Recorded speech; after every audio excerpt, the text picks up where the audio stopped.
साथियों, एल के study online में आप सबका स्वागत है आपके अपने चैनल में। तो हो चुका है आगाज, रण का युग बदलने की तैयारी और जीत उसी की होगी जिसका संघर्ष है जारी। जो पसीना बहाएगा वो मैदान जीत के ले जाएगा। ठीक है भाई, कल वाली क्लास में हमने देखा था, कल वाली क्लास में जो हमने पढ़ा था उन चीजों को 5 मिनट में रिवीजन करके हम आज की जो क्लास है अपनी शिलालेख से संबंधित उस क्लास को सुचारू रूप से आगे बढ़ाएंगे। ठीक है भाई, तो कल कौन सी क्लास पढ़ी थी हमने? तो सर कल हमने देखा था प्राचीन नाम। किसके प्राचीन नाम? राजस्थान के। राजस्थान के अंदर जो महाभारत काल में जो क्षेत्र थे उन्हें किस किस नाम से जाना जाता था। तो आइए भाई, बिना आपका और अपना टाइम खराब किए हम क्लास को क्या करते हैं, शुरू करते हैं। ठीक है भाई, तो आ जाइए क्लास की ओर। कल हमने देखा था राजस्थान के प्राचीन जो क्षेत्र थे उनका नाम हमने देखा था। सबसे पहले कौन सा देखा था? जांगल प्रदेश। कौन सा देखा था भाई?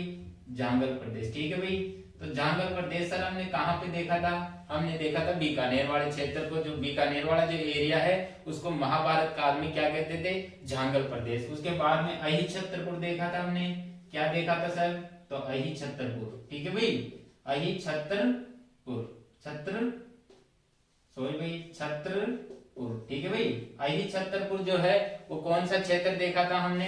अहि छत्रपुर जो क्षेत्र है वो अपना नागौर वाला क्षेत्र देखे थे। उसके बाद में आगे अगर हम बात करें तो एक देखा था हमने गुजरातरा। कौन सा देखा था भाई? गुजरातरा। ठीक है भाई, गुजरातरा क्षेत्र में मैंने बताया था कि गुजरातरा क्षेत्र का ये मतलब नहीं कि जो गुजरात वाला जो क्षेत्र होगा वो वाला गुजरातरा प्रदेश कहलाएगा। इससे गुजरात से कोई लेना देना नहीं है। जो अपना जो क्षेत्र है, कौन सा क्षेत्र ये जो अपना क्षेत्र है जोधपुर वाला क्षेत्र। कौन सा भाई? अपना जोधपुर वाला क्षेत्र क्या कहलाता था उस समय? गुजरात प्रदेश कहलाता था। उसके बाद में हमने बात करी थी सीवी। क्या बात करी थी भाई? तो सीवी। ठीक है भाई, सीवी जिसे हमने कीवी भी देखा था। सीवी कीवी ये सब इसमें मिलते हैं, तो ये अपने महाभारत में मिलते हैं। ठीक है भाई, सीवी कीवी कौन सा क्षेत्र था? तो अपने मेवाड़ वाला क्षेत्र। ठीक है भाई, मेवाड़ वाले क्षेत्र के बारे में हमने देखा था सीवी कीवी। इसी को और देखा था हमने सर, क्या देखा था?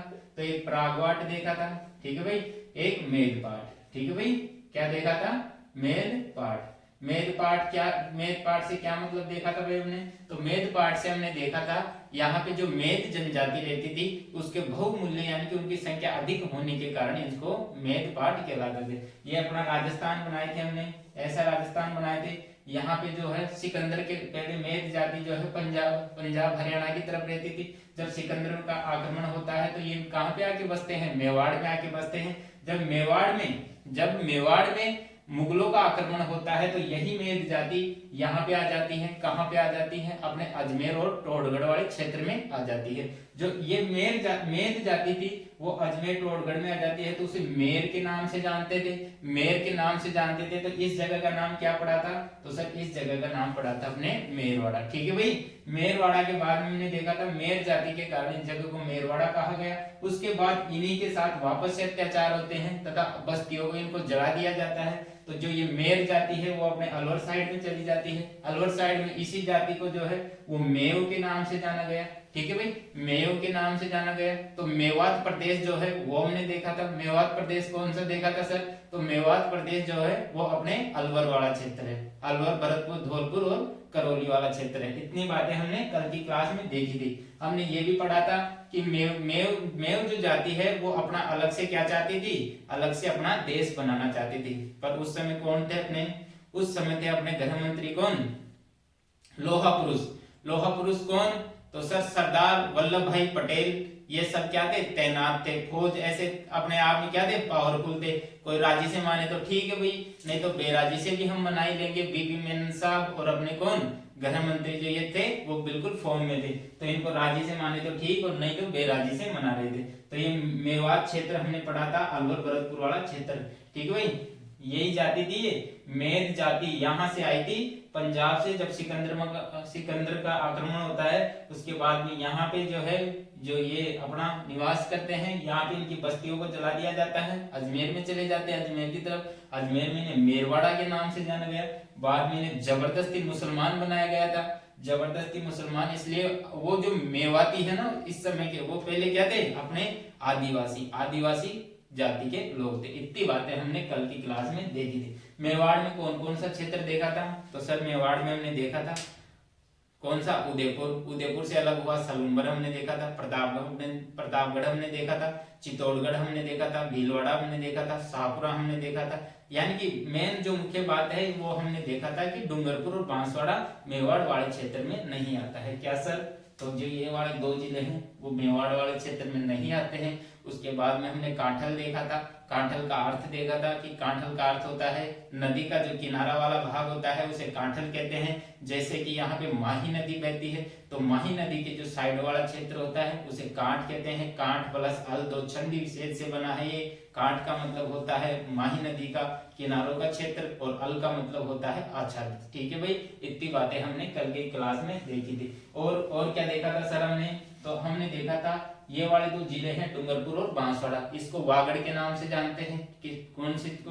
तो इसको वागड़ के नाम से जानते हैं। ठीक है भाई, वागड़ के नाम से कौन से दो जिले जाने जाते हैं? तो अपने डूंगरपुर और बांसवाड़ा। ठीक है भाई, उसके बाद में अगर हम बात करें तो ढूंढाड़ देखा था हमने। प्राचीन जो काल है उसमें ढूंढाड़ के नाम से किसे जाना जाता था?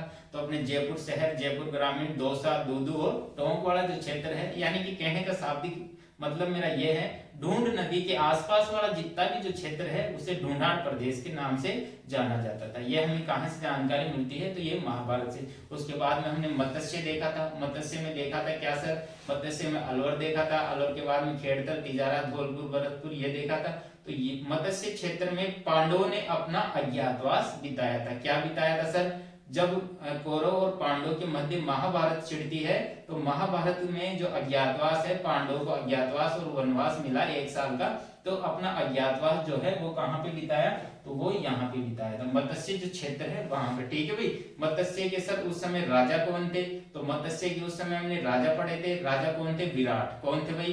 विराट। इसीलिए राजधानी का नाम क्या है अपना? विराट नगर। ठीक है भाई, इतनी बातें हमने कल की क्लास में देखी थी। उत्तर तोताद्री हमने पढ़ी थी। उत्तर तोताद्री कहाँ पे है? अपने जयपुर में। जयपुर में कहाँ पे? गढ़ता जी में। उसको मंकी वैली के नाम से जाना जाता है। ठीक है भाई, वहां पे गालवा ऋषि क्या करते थे? तपस्या करते थे। गालवा ऋषि की वो क्या है? तपोभूमि है। इतनी बातें हमने कल की क्लास में पढ़ी थी। आज हम प्राचीन शिलालेख के बारे में समझेंगे। मैं इसको डिलीट कर देता हूँ।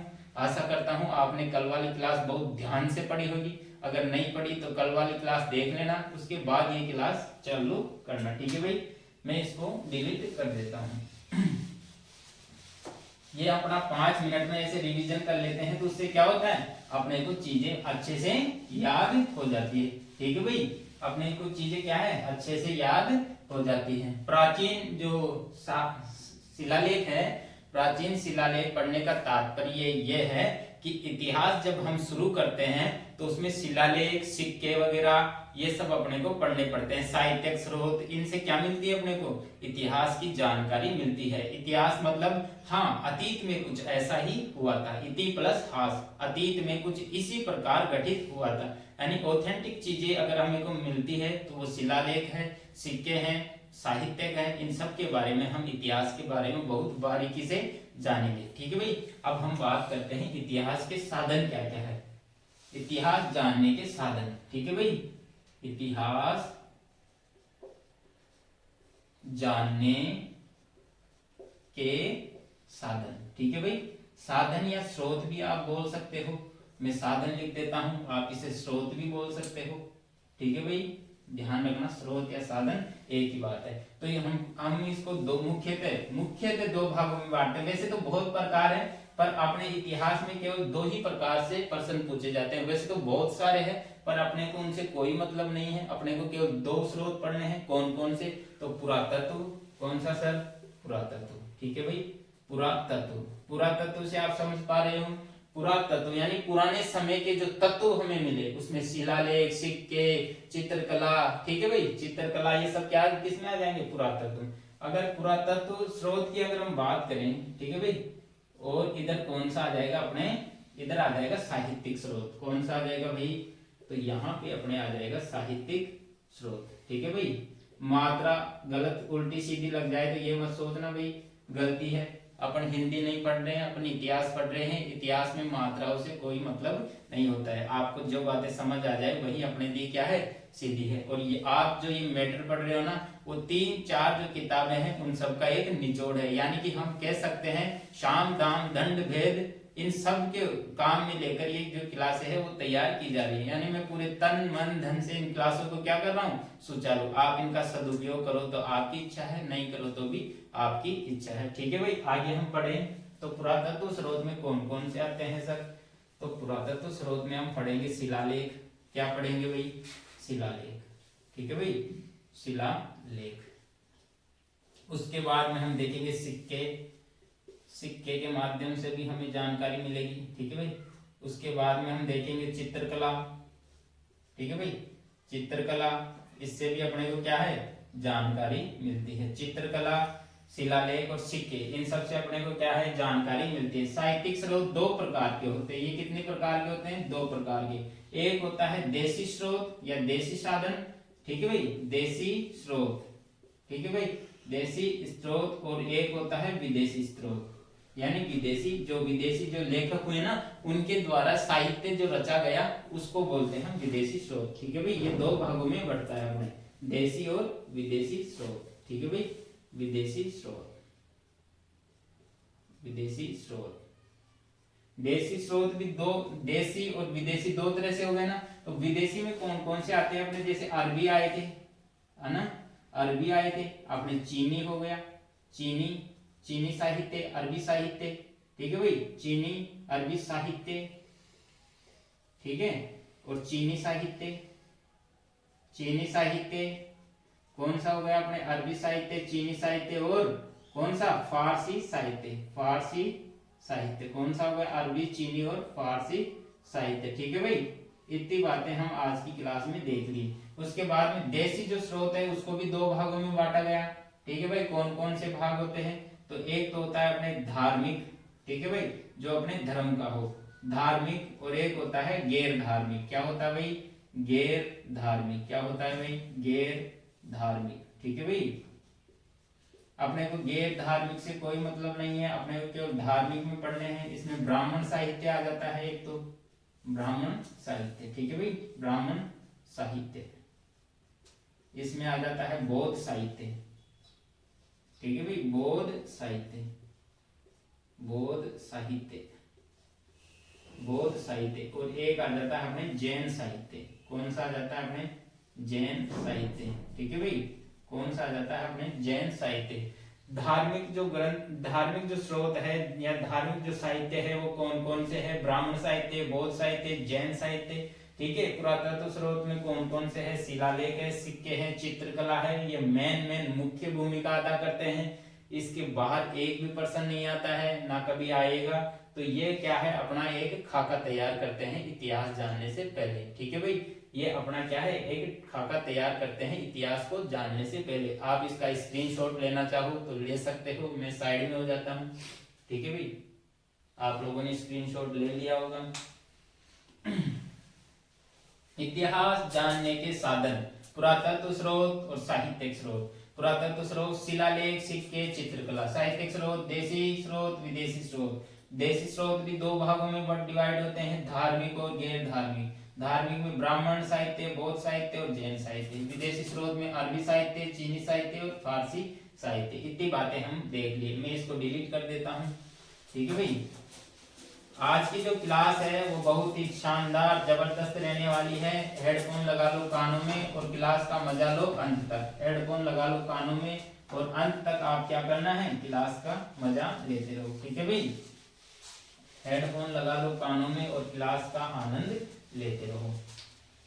अब हम बात करते हैं पुरातत्व। पुरातत्व विभाग की अगर हम बात करें तो मैं आपसे बात करता हूँ, पुरातत्व जो विभाग है उसको किसी ना किसी ने तो बनाया ही होगा ना। यानी कि मैं ऐसे बात करूँ, जैसे मेरे को पत्थर मिला, सबसे पहले पत्थर मिला मान लो, शिलालेख, वो उसको पढ़ने का काम, उसको लिपिबद्ध करने का काम, इसके लिए कोई ना कोई जो वो है वो बनाया गया होगा ना, कमेटी जिसे हम बोलते हैं देसी भाषा में, तो कुछ ना कुछ बनाया गया होगा।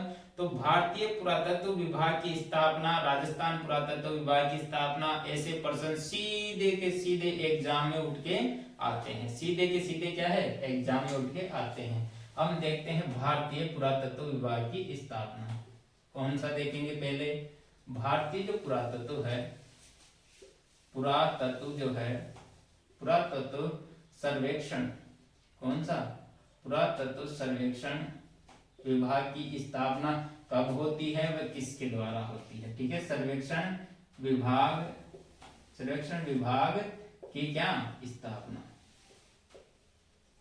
भारतीय पुरातत्व सर्वेक्षण विभाग की स्थापना अगर हम देखें तो इसकी स्थापना होती है 1861 ईस्वी में। कब होती है बच्चों? 1861 ईस्वी में। कौन करते हैं? तो अपने कनिंघम, अलेक्जेंडर कनिंघम।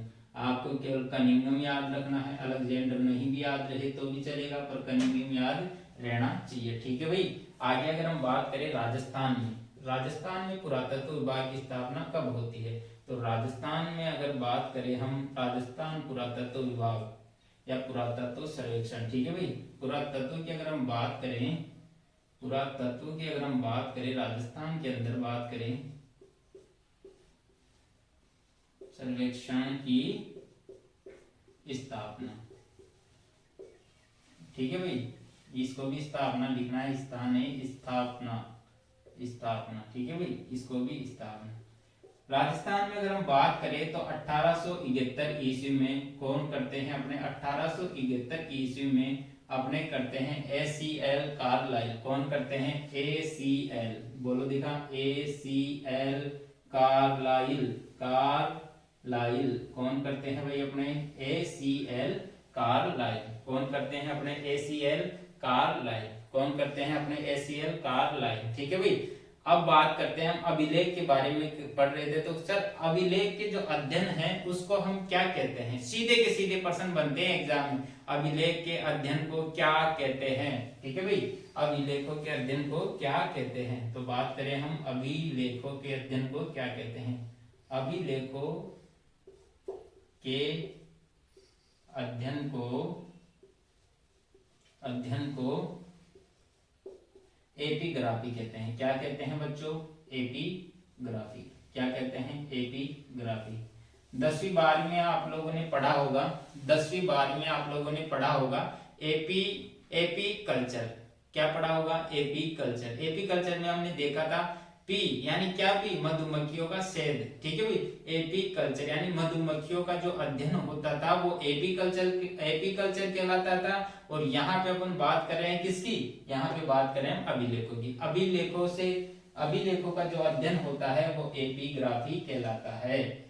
सीधे के सीधे प्रश्न आपको एग्जाम में दिखने वाले हैं। ठीक है भाई। अब बात करें सर सिक्कों का अध्ययन क्या कहलाता है? सिक्कों का अध्ययन, ठीक है भाई, सिक्कों का अध्ययन क्या कहलाता है? सिक्कों का अध्ययन क्या कहलाता है? अध्ययन जो है सिक्कों का अध्ययन अपने कहलाता है न्यूमेस्मेटिक्स। क्या कहलाता है? न्यूमेस्मेटिक्स। ठीक है भाई, कॉस्मेटिक नहीं, न्यूमेस्मेटिक्स। क्या? न्यूमेस्मेटिक्स, कॉस्मेटिक नहीं, न्यूमेस्मेटिक्स। सिक्कों का अध्ययन क्या कहलाता है अपने? न्यूमेस्मेटिक्स। स्क्रीनशॉट ले लो आप एक बार। ठीक है भाई, ये जो प्रश्न है सीधे के सीधे बनते हैं एग्जाम में। भारतीय पुरातत्व सर्वेक्षण विभाग की स्थापना कब हुई? तो 1861 में। किसके द्वारा की गई? तो कनिंघम के द्वारा की गई, अलेक्जेंडर कनिंघम। राजस्थान पुरातत्व सर्वेक्षण विभाग की स्थापना कब होती है? 1871 में होती है सर। कि कौन करते हैं? तो ACL कार्लाइल। ठीक है। अभिलेखों के अध्ययन को क्या कहते हैं? अध्ययन कहलाता है अपने एपिग्राफी। क्या कहलाता है अपने? एपिग्राफी। ठीक है भाई। सिक्कों का अध्ययन क्या कहलाता है? तो न्यूमेस्मेटिक, कॉस्मेटिक नहीं, न्यूमेस्मेटिक्स। इसको मैं डिलीट करता हूं, आप लोगों ने स्क्रीनशॉट इसका ले लिया होगा। हम क्लास को आगे सुचारू रूप से करते हैं।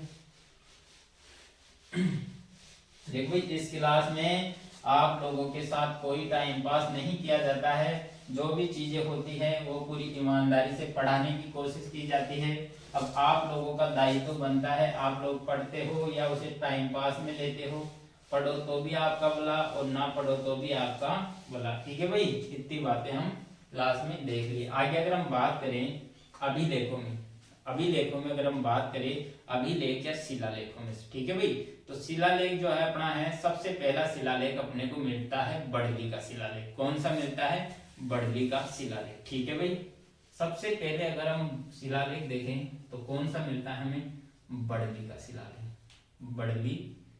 का शिलालेख। ठीक है भाई, कौन सा मिलता है? बड़ली का शिलालेख। आप पूछोगे सर ये शिलालेख कहाँ पे मिलता है, तो मैं बता दूं आपको, ये पहले था अजमेर में। कहाँ पे था? अजमेर में। भिनाई अजमेर, भिनाई अजमेर। अब आ गया भिनाई कैकड़ी, भिनाई कैकड़ी कहाँ पे आ गया? जो नया जिला बना है वहां पे मिलता है। कहाँ पे मिलता है? भिनाई कैकड़ी। कहाँ पे? भिनाई। और कौन सा जिला? जिला कैकड़ी। ठीक है भाई, जिला कैकड़ी, भिनाई कैकड़ी, जिला कैकड़ी। अगर हम देखें किसकी? इसकी, तो ये कब मिलता है? तो ये अपने को मिलता है 443 ईसा पूर्व, 443 ईसा पूर्व में अपने को कौन सा शिलालेख देखने को मिलता है?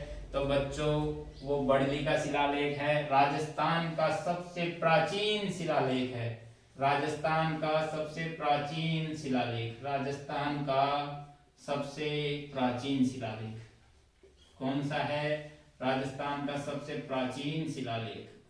ठीक है भाई,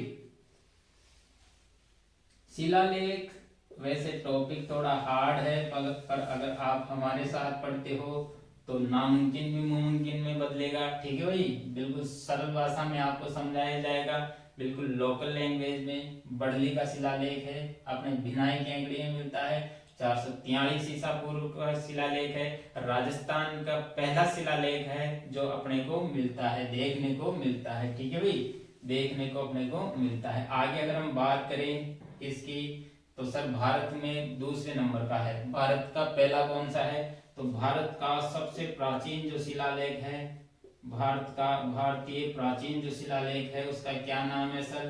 तो भारतीय शिलालेख का नाम है, भारतीय प्राचीन शिलालेख का नाम है, हमने देखा है क्या? भारतीय जो शिलालेख है उसका नाम क्या है? तो उसका विपर्व, विपर्व, विपर्व। ठीक है भाई, विपर्व। भारतीय जो शिलालेख है वो सबसे प्राचीन विपर्व शिलालेख है। उसके बाद में दूसरे नंबर पे अपना कौन सा आता है? भिनाई कैकड़ी। कौन सा आता है अपने? भिनाई कैकड़ी। ठीक है भाई, विपर्वा शिलालेख, ये कौन सा है? विपर्वा शिलालेख, प्राचीन भारत का। ठीक है, पर आप राजस्थान जीके पढ़ रहे हैं तो अपने को केवल राजस्थान जीके से ही मतलब है। ठीक है, उसके बाद अगर हम देखते हैं कौन सा देखते हैं, तो उसके बाद हम देखते हैं कौन सा, कोई सा भी देख लो, ओसिया का देख लो, ओसिया का। कहाँ का? ओसिया का। ठीक है भाई, या फिर ओसिया से पहले आप देख लो कौन सा?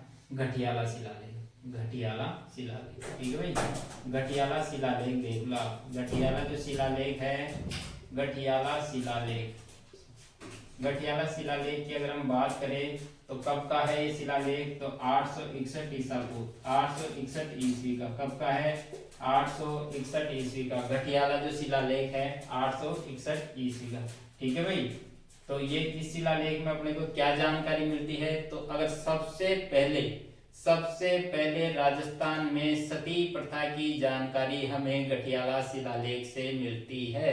ठीक है भाई, राजस्थान में सर्वप्रथम सती प्रथा की जो जानकारी है, राजस्थान में सर्वप्रथम सती प्रथा की जानकारी, सती प्रथा की जानकारी। देखो आपको ये सन याद रहे या ना रहे, सन किसी में नहीं पूछा जाता, आपको ये बात जरूर याद रखनी होगी, मोस्ट इंपोर्टेंट, इसको लगा लो। सती प्रथा की सर्वप्रथम जानकारी कौन से शिलालेख से मिलती है? तो अपने को मिलती है घटियाला शिलालेख से। कौन से शिलालेख से मिलती है? घटियाला शिलालेख से सती प्रथा की जानकारी। ठीक है भाई, राजस्थान में सर्वप्रथम सती प्रथा की जानकारी कौन से शिलालेख से मिलती है?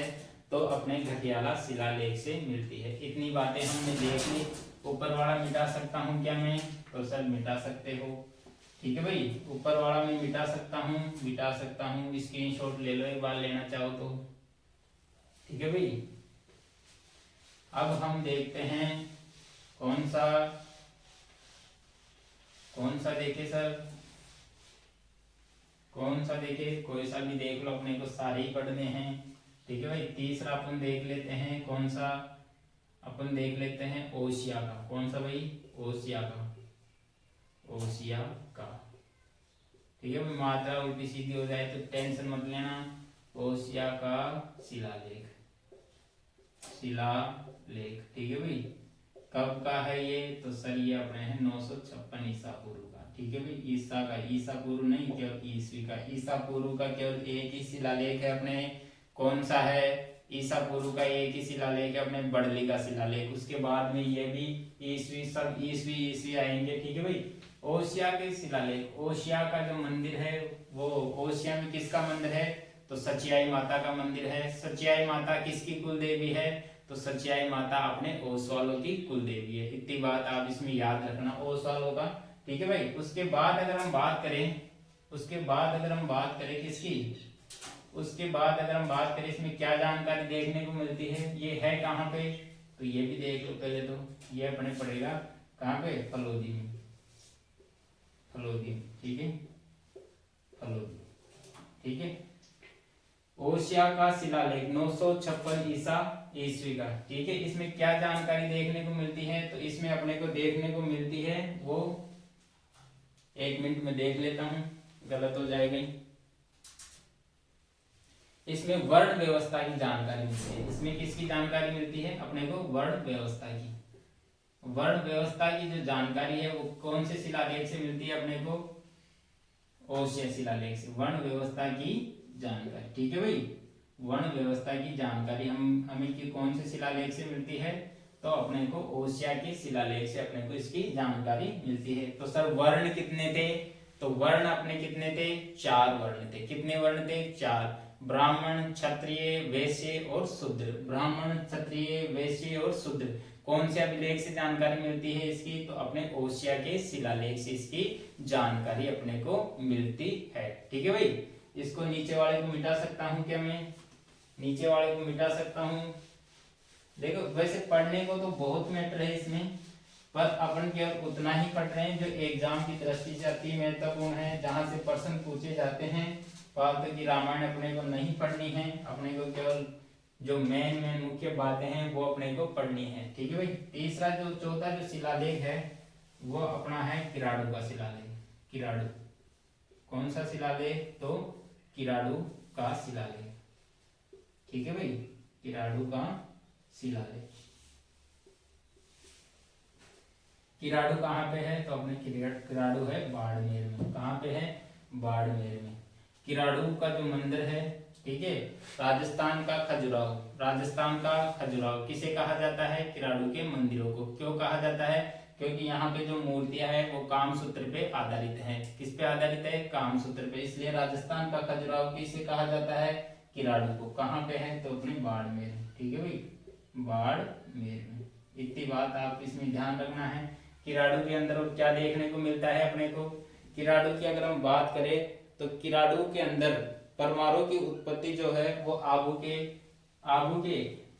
में जो गुरु थे ना, गुरु वशिष्ठ, परमाणु की उत्पत्ति 4 वंश थे ना, चालुक्य, परमार, गुर्जर और चौहान। 4 वंश थे, उसमें से अपने परमाणु की जो जानकारी है वो गुरु वशिष्ठ के अग्निकुंड से अपने को देखने को मिलती है। गुरु वशिष्ठ के आबू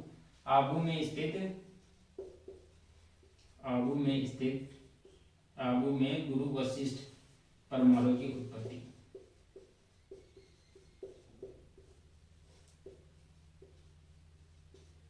आबू में गुरु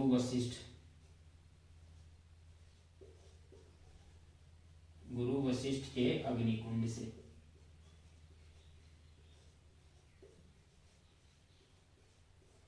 अग्निकुंड से देखने को मिलती है। इसमें क्या जानकारी मिलती है किराड़ू के अंदर? तो किराड़ू के अंदर अपने को मिलती है 4 जो जातियां थी अग्निकुंड से, 4 जातियों का वो बताया गया कौन कौन सी थी सर? वो 4 जातियां गुर्जर, परमार, ठीक है, गुर्जर, परमार, चालुक्य और चौहान। 4 जातियां थी, उनमें से परमार जाति का स्पेशल वर्णन कौन से शिलालेख में किया गया है? तो अपने किराड़ू वाले शिलालेख में किया गया है, ठीक है। किराड़ू का शिलालेख कहाँ पे है? अपने बाड़मेर में। किराड़ू के मंदिरों को राजस्थान का खजुराहो कहा जाता है क्योंकि इनकी मूर्तियां कामसूत्र पर आधारित है। आगे अगर हम बात करें, परमाणु की उत्पत्ति आबू के गुरु वशिष्ठ से के अग्निकुंड से मानी जाती है, ठीक है भाई। इतनी बातें हमने देख ली। उसके बाद में हम इसको डिलीट कर देते हैं, ठीक है भाई। स्क्रीनशॉट ले लो आप लोग, लेना चाहो तो। मैं इसको मिटा देता हूँ। ठीक है, मैं क्या करता हूँ, इसको मिटा देता हूँ। आगे अगर हम बात करें, किसकी बात करें भाई, किसी की भी कर लो, अपने को तो सारे ही पढ़ने हैं। शिलालेख की एक ही क्लास में कंप्लीट नहीं होगी, एक ही क्लास में अपने राबड़ी नहीं रुड़ेगी, 2 क्लास आएगी शिलालेख की। ये फर्स्ट पार्ट होगा, सेकंड पार्ट जो है वो आपका कल आएगा। कब आएगा, कल आएगा। ठीक है भाई, जो आगे हम बात कर रहे हैं वो है बीकानेर प्रशस्ति। कौन सी है, 3 हमने पढ़ लिया ना, ये 4 पढ़ लिया, 3 4 पढ़ लिया हमने, 5वां। ठीक है भाई, 5वां जो शिलालेख या प्रशस्ति है वो मिलती है अपने को बीकानेर, बीकानेर वाली। कौन सी, तो सर बीकानेर प्रशस्ति।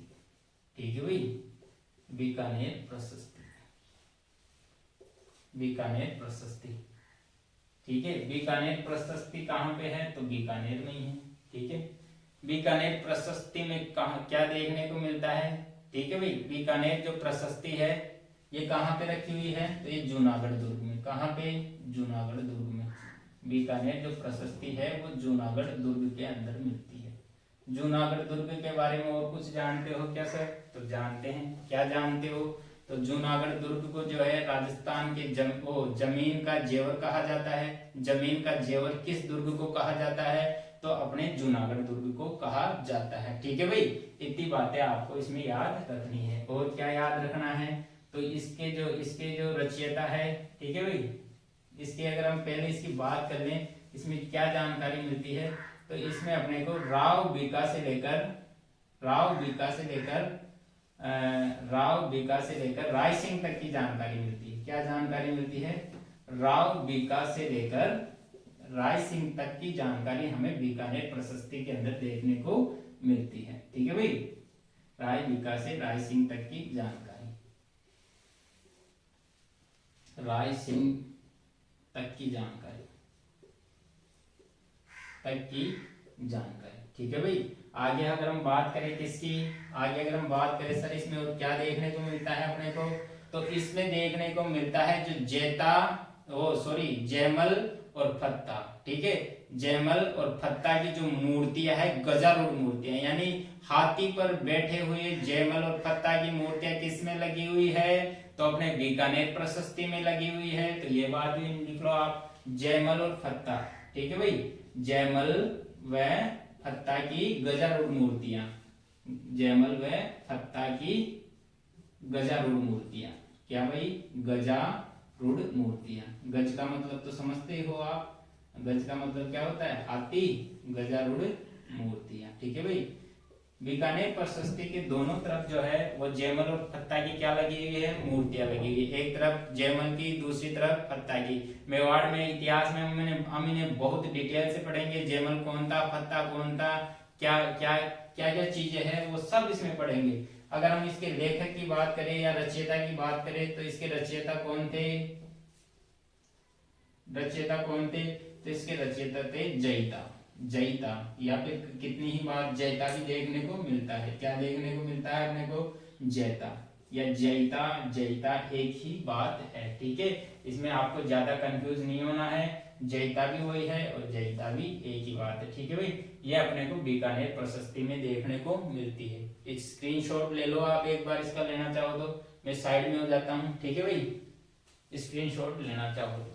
आगे अगर हम बात करें, किसकी बात करें, किसी की भी बात कर लो। ठीक है भाई, आगे अगर हम बात करें किसकी, रणकपुर की, रणकपुर वाले की बात कर ले पहले। रणकपुर वाला जो देखो, सन जो है वो इतनी इंपॉर्टेंट नहीं है, याद हो तो भी ठीक है, नहीं याद हो तो भी आपके ठीक है, क्योंकि सन किसी भी एग्जाम में ज्यादातर 99% चांस होते हैं नहीं पूछी जाती है। क्यों नहीं पूछी जाती, क्योंकि एग्जाम्स में उसके द्वारा रिट लग जाती है। रिट क्यों लगती है, क्योंकि कहीं पे 1912, कहीं 16, कहीं 13 ऐसे उल्टा सीधा हो जाता है तो रिट लग जाती है। इसीलिए एग्जामिनर ज्यादा से ज्यादा सन, कम से कम जो है वो सन डालने की कोशिश करता है, ताकि एग्जाम पर क्या ना लगे, रिट ना लगे। तो अपने को केवल जो मेन निचोड़ है इनका वो अपने को पढ़ना है। कितने पढ़ लिए थे हमने, 5 पढ़ लिए थे। छठवां हम पढ़ रहे हैं रणकपुर प्रशस्ति। कौन सा पढ़ रहे हैं, रणकपुर प्रशस्ति। ठीक है भाई, रणकपुर प्रशस्ति। रणकपुर प्रशस्ति की अगर बात करें तो कहाँ पे है, अपने पाली में। कहाँ पे है भाई, अपने पाली में। ठीक है भाई, रणकपुर प्रशस्ति कहाँ पे है, अपने पाली में। इसमें क्या लिखा हुआ है, तो इसमें ये लिखा हुआ है जो अपने बप्पा रावल, गुहिल वंश के संस्थापक है अपने बप्पा और रावल, उन दोनों को इसमें अलग अलग माना है, यानी बाप और बेटा बताया गया है। जबकि बप्पा रावल और काल भोज, बप्पा रावल और काल भोज को अलग अलग माना है, जबकि बप्पा रावल और काल भोज क्या है, एक ही है। क्या है, एक ही है। तो ये बात अपने को इसमें इम्पोर्टेंटली मोस्ट लगा के आप इसमें लिख लेना। ठीक है भाई, मोस्ट लगा के इसमें ये लिख लेना कि जो इस प्रशस्ति में जो है वो बप्पा रावल और काल भोज को अलग अलग व्यक्ति बताया गया है। बप्पा रावल, ठीक है भाई, बप्पा रावल व काल भोज। काल भोज, काल भोज को क्या माना है, अलग अलग व्यक्ति माना है, अलग अलग व्यक्ति बताया गया है। क्या बताया गया है, अलग अलग व्यक्ति बताया गया है। ठीक है भाई, अलग अलग व्यक्ति बताया गया है, अलग अलग व्यक्ति बताया गया है। किस में बताया गया है, तो अपने रणकपुर जो प्रशस्ति देखने को मिलती है अपनी पाली में। कहाँ पे मिलती है, अपने पाली में। उसमें क्या बताया गया है, बप्पा रावल और काल भोज को अलग अलग व्यक्ति बताया गया है। ठीक है भाई, आगे अगर हम बात करें, आगे अगर हम इसकी बात करें किसकी, रचयिता की। किसकी बात करें सर, तो अपने रचयिता की। ठीक है भाई, तो इसमें रचयिता का कोई है नहीं। वैसे शिल्पी अगर हम देखें इसके शिल्पी की, ठीक है भाई, तो इसके शिल्पी कौन थे, तो इसके शिल्पी थे भाई देपाक। कौन थे, देपाक। बस इसमें यही बात इंपॉर्टेंट थी जो मैंने आपको पहले बता दी थी कि बप्पा रावल व काल भोज को अलग अलग व्यक्ति बताया गया है। ठीक है भाई, आगे अगर हम बात करें किसकी, किसकी, कुंभलगढ़ प्रशस्ति की। किसकी भाई, कुंभलगढ़ प्रशस्ति की। ठीक है भाई, इसकी बात करें कुंभलगढ़ प्रशस्ति की। कुंभलगढ़ जो प्रशस्ति है वो कहाँ पे है सर, तो कुंभलगढ़ कहाँ पे, अपने राजसमंद में। तो कुंभलगढ़ प्रशस्ति भी कहाँ पे होगी, अपनी राजसमंद में। ठीक है भाई, कुंभलगढ़ प्रशस्ति, कुंभलगढ़ प्रशस्ति, कुंभलगढ़ जो प्रशस्ति है वो कहाँ पे है, अपने राजसमंद में। कहाँ पे भाई, राजसमंद में। ठीक है भाई, राजसमंद में। इसमें क्या है सर, तो इसमें एक मुख्य बात आपको ध्यान रखनी है, वो ये बात याद रखनी है कि इसमें जो हमीर देव थे, राणा हमीर, हमीर तो इतिहास में बहुत सारे मिलेंगे आपको, पर जो राणा हमीर यानी गुहिल वंश, गुहिल वंश में भी कौन सी शाखा, सिसोदीय शाखा। सिसोदीय शाखा में भी किसके पुत्र, तो लक्ष्मण सिंह के पुत्र राणा हमीर। राणा हमीर को इसमें विषम घाटी पंचानन बताया गया है। विषम घाटी पंचानन का मतलब क्या होता है, तो वो मैं बता रहा हूं इसमें। ठीक है, इसमें याद रखना क्या है आपको कि जो हमीर देव थे, राणा हमीर को क्या बताया है, तो राणा हमीर को विषम घाटी पंचानन बताया है। ठीक है भाई, विषम घाटी पंचानन, पंचानन बताया है, पंचानन बताया है। तो विषम घाटी पंचानन का मतलब क्या होता है, इतिहास में हम बहुत डीपली से इन बातों को पढ़ेंगे। वैसे अगर यहाँ पे इनको देखें तो विषम का मतलब होता है कठिन। क्या होता है, कठिन। ठीक है भाई, कठिन। घाटी का मतलब क्या होता है, युद्ध। क्या होता है, युद्ध। क्या होता है, युद्ध। पंचानन का मतलब क्या होता है, शेर। क्या होता है भाई, शेर। ठीक है भाई, उद्धारक, मेवाड़ का उद्धारक कौन है, मेवाड़ का उद्धारक अपने राणा हमीरी है। ठीक है भाई, वो अपने इतिहास में पढ़ेंगे आगे। अपन केवल कुंभलगढ़ प्रशस्ति पढ़ रहे हैं, उसमें छोटी सी डिटेल है कि राणा हमीर को विषम घाटी पंचानन कहा है, यानी कठिन युद्ध में शेर के समान, कठिन युद्ध में शेर के समान किसे कहा गया है, तो हमीर, राणा हमीर को कहा गया है। इतनी बातें आप ध्यान रखना और एक बार इसका स्क्रीनशॉट ले लो। ठीक है भाई, आप इसका स्क्रीनशॉट ले लो।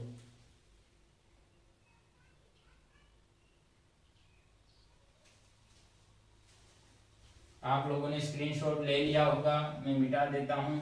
ठीक है भाई, आप लोगों ने स्क्रीनशॉट ले लिया होगा,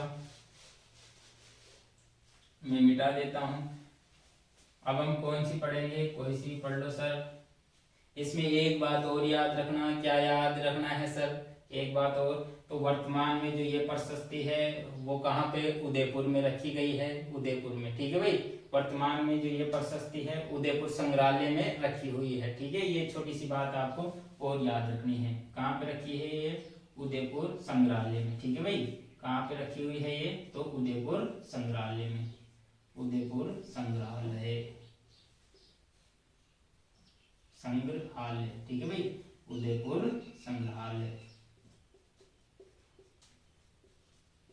संग्रहालय में रखी हुई है। कुंभलगढ़ जो प्रशस्ति है वो वर्तमान में उदयपुर संग्रहालय में रखी हुई है। अब मैं इसको भी मिटा देता हूँ। ठीक है भाई, इसको मिटा के आगे हम चलते हैं, क्लास को सुचारू रूप से आगे करते हैं। तो हम देखते हैं कौन सा, एक और देख लेते क्या, एक क्या, अभी तो टाइम है अपने पास, एक क्या दो तीन ही देख लेंगे।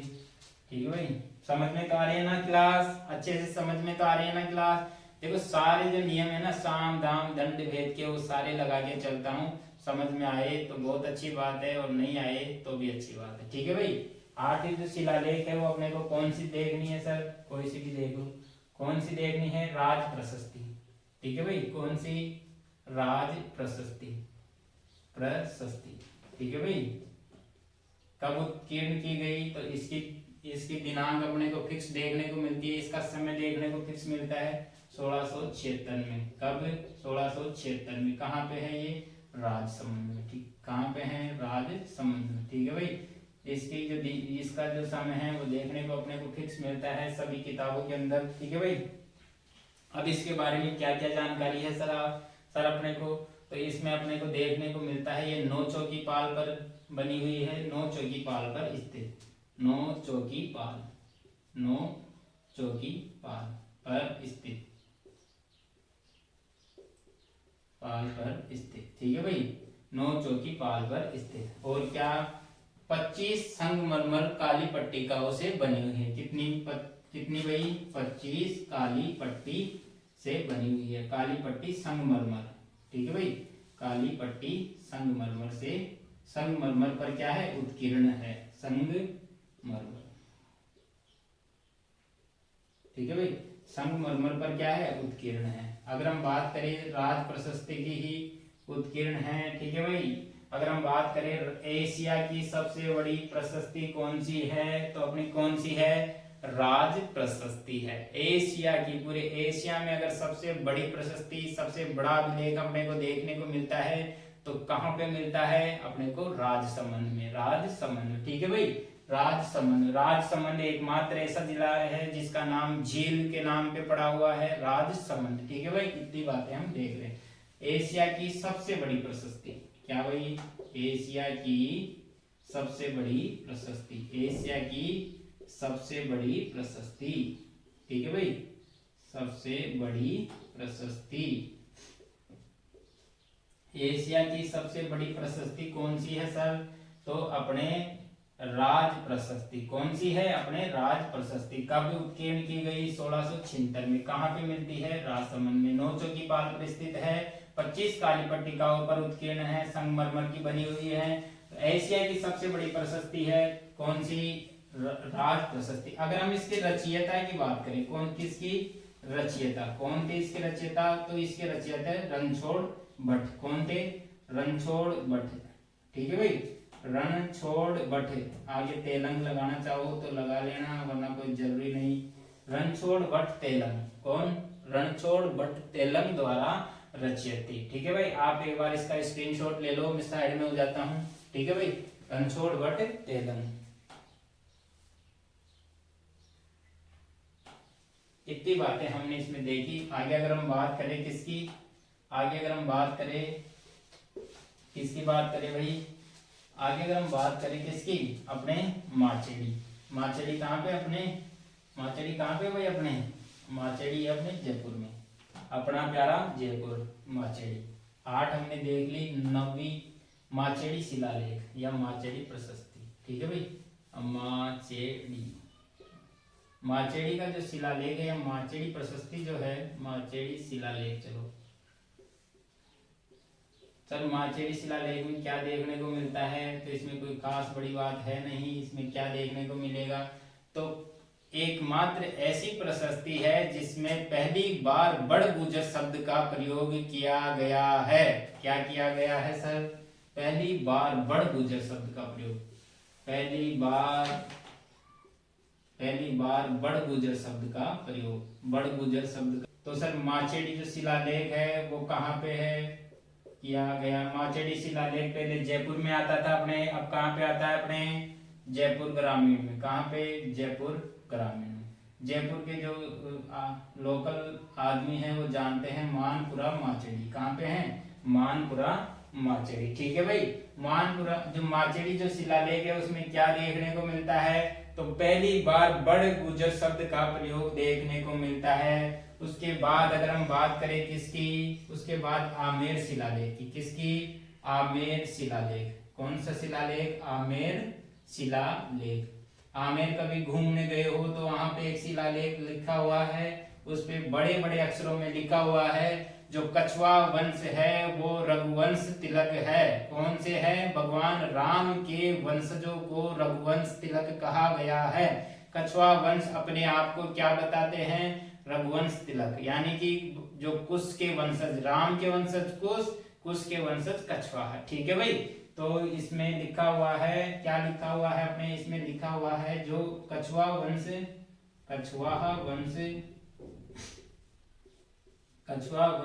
स्वयं को रघुवंश तिलक बताते हैं, स्वयं को रघुवंश तिलक बताते हैं। कौन? रघुवंश तिलक, रघुवंश तिलक बताते हैं। ठीक है भाई, बताते हैं। देखो टॉपिक थोड़ा हार्ड लगेगा आपको, ठीक है भाई, पर आप एक दो बार पढ़ोगे ना अच्छे से तो हार्ड भी इजी लगने लगेगा। हार्ड भी क्या लगने लगेगा? इजी लगने लगेगा। ठीक है भाई। अब इसके बाद में अगर हम बात करें किसकी बात करें हम? बिजोलिया की। बिजोलिया शिलालेख। इसको एक बार स्क्रीनशॉट ले लो, मैं ऊपर वाले को मिटा रहा हूं। ठीक है भाई। बिजोलिया जो शिलालेख है, ठीक है भाई, बिजोलिया कहाँ पे पड़ता है? पहले तो आप सबको ये पता ही होगा। बिजोलिया किसान आंदोलन के बारे में आप लोगों ने सुना होगा। कितने हो गए थे अपने? 10 हो गए थे ना शायद, 11। कौन सा? बिजोलिया शिलालेख। कौन सा शिलालेख? बिजोलिया शिलालेख। बिजोलिया शिलालेख। ठीक है भाई। बिजोलिया शिलालेख कहाँ पे है अपने? भीलवाड़ा में। कहाँ पे अपने? भीलवाड़ा में। ठीक है भाई। बिजोलिया किसान आंदोलन हुआ था ना, तो बिजोलिया बिजोलिया शिलालेख जो है, ठीक है भाई, बिजोलिया जो शिलालेख है उसमें क्या वत्स गोत्रीय बताया गया। किसको बताया गया? चौहान को। चौहानों को वत्स गोत्रीय बताया गया। ठीक है। इसके लेखक कौन थे? तो इसके लेखक थे गुणभद्र। कौन थे इसके लेखक? गुणभद्र। और इसके रचयिता कौन थे? तो गोविंद। कौन थे भाई इसके रचयिता? गोविंद। ज्यादातर इसके लेखक और रचयिता ही पूछते हैं। लेखक कौन थे इसके? गुणभद्र। कौन थे भाई? लेखक थे इसके गुणभद्र। कौन थे भाई? गुणभद्र। रचयिता कौन थे? रचयिता जो है इसके वो थे गोविंद। कौन थे भाई? गोविंद। कौन थे भाई? गोविंद। ठीक है भाई।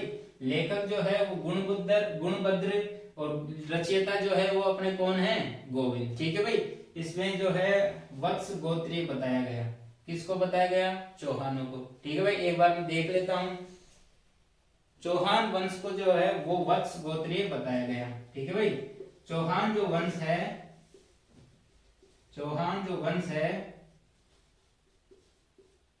उसको क्या बताया गया? वत्स गोत्रीय। क्या बताया गया? वत्स गोत्रीय। क्या बताया गया भाई? वत्स गोत्रीय। ठीक है भाई, बताया गया। आज की क्लास में इतना ही। मिलते हैं कल की क्लास में। कल की क्लास में भी अपने क्या होगा? शिलालेख होगा। आज हमने शिलालेख पढ़े, पर जो शिलालेख बाकी के बच गए वो हम कल की क्लास में देखेंगे। आशा करता हूं कि आपको क्लास क्या लगी होगी? अच्छी लगी होगी। अगर क्लास अच्छी लगे तो लाइक करें, शेयर करें, सब्सक्राइब करें और क्लास को आगे बढ़ाते रहे। ठीक है भाई। चलते हैं, नेक्स्ट क्लास में मिलते हैं। धन्यवाद, बाय बाय, टेक केयर। ठीक है भाई। जय हिंद, जय भारत।